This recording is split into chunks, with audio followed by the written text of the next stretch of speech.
What is a fiction story? Well, a fiction story is a story that is make believe. It's a story that isn't true. Now, that means it could be a story about dragons or unicorns or aliens, things that are in fantasy stories. But a fiction story can also be about regular children or about animals living on a farm.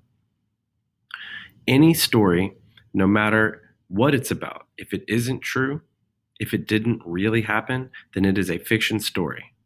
So, when we are reading a fiction story, what do we look for?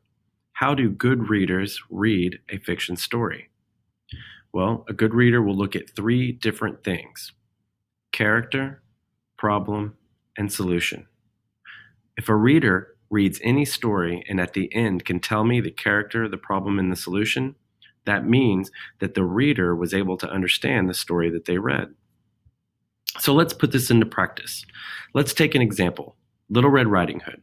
I know many of you have maybe heard this story before or seen a cartoon of the Little Red Riding Hood.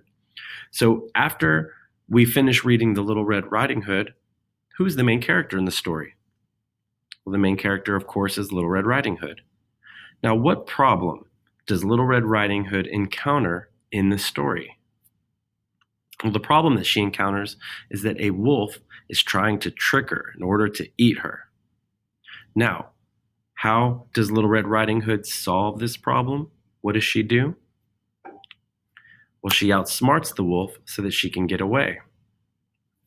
These are the three main things that I want each of you to do as we read books during the rest of this school year. I want you to make sure that you can tell me the character, the problem, and the solution of any fiction story you read. All right? So happy reading.